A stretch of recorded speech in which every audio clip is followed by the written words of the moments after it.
actually just to start. They knew they needed to out of that medical necessity. Lauren. Doesn't matter. All right, guys, let's talk about 18.2.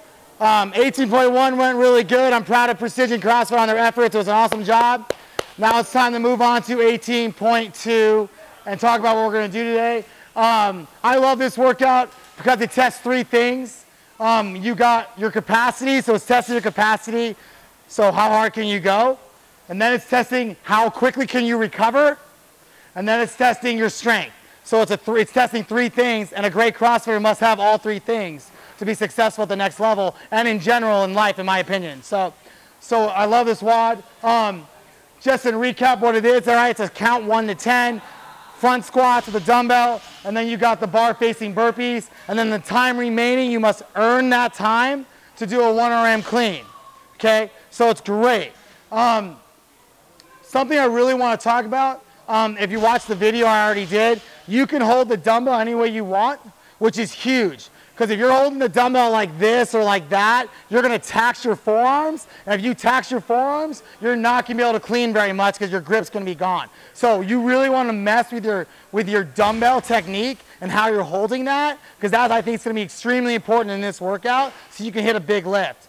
In addition, breathing is going to be extremely important. Pacing, I know you want to go hard, but at the same time, if you're breathing really heavy and you got 110 pounds on your chest and in this rack position, it's going to be really, really hard to breathe. So you want to focus on your breathing. You want to jack your heart rate in warm-ups and do some front squats with that dumbbell so you can get used to it before you do the workout. If you're jacking your heart rate in the middle of the workout and then putting that dumbbell on you, it's going to be like you're going to be shocked. So you do not want to be shocked.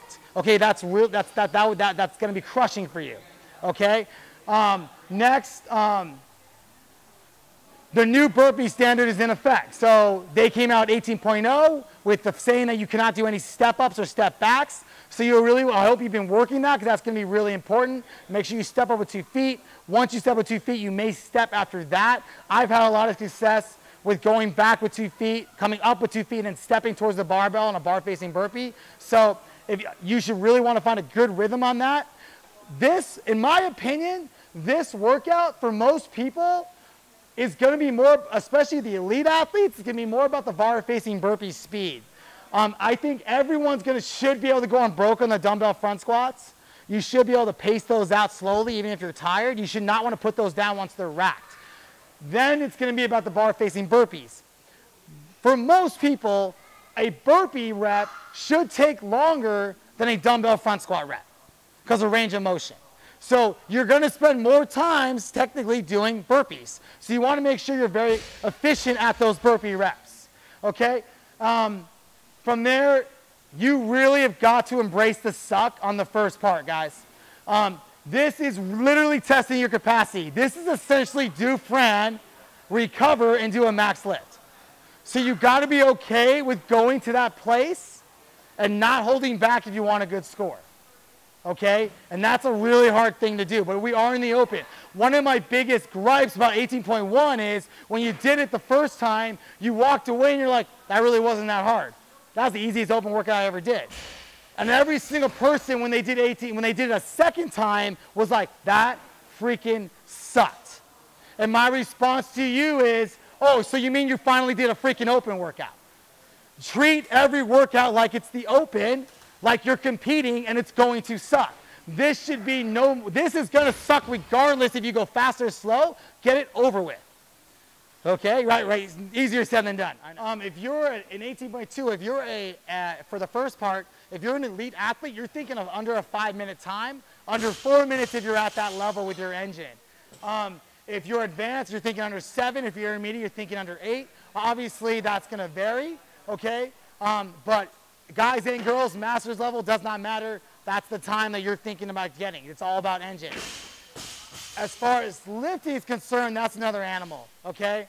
It might be, for the elite, it should be 300 plus, 215 pound plus if you're ladies. Advanced, 275 to 200 plus in my opinion. 240 to 165 plus if you're intermediate, depending on your level of strength. And that can be very different. You might be an elite engine, but you might have intermediate strength. So like I said, they're trying to find who's the most balanced athlete. Masters, I had a great question. What about masters? Masters, you want to think, can I hit? I've seen it in the 45 to 49. Those, I mean, James Grundler, Bill Grundler, they can hit 305-pound weight. Hey, those are, Ron Matthews can hit a lot of weight.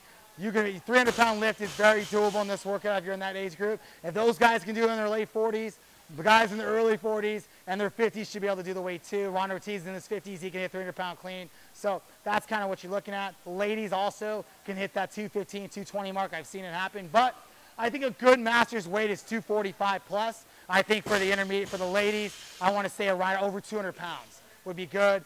A great weight, though, is usually in the 190s somewhere. And done, I know. Also understand this, it's 2 scores. So if you're down the leaderboard and you're trying to work your way up, you have 2 scores to do that now. That's huge. That's a gift, okay? So if you're really strong and you got a good capacity, you're going to do well. If your capacity is okay, but you can hang, you're going to do, and you can lift a lot, you're going to move up. So you really want to think about that. And team-wise, you get to possibly use 4 scores, right? 2 lifts, 2 capacity scores for both, okay? So if you have a deep team and you have multiple athletes in your gym, that could be very, very beneficial. That's really all I got to say about that, guys. I wish you guys luck. If you want to message me, I'll try and get to you on Instagram or Facebook or whatever. I'm ready to kick this ass. We're going to kid it off right now. I think Hunter Mac's going to go. Frank, Mitch, the whole gym's ready to go. It's going to be awesome. All right, guys, let's go. 18.2. Let's kick some ass.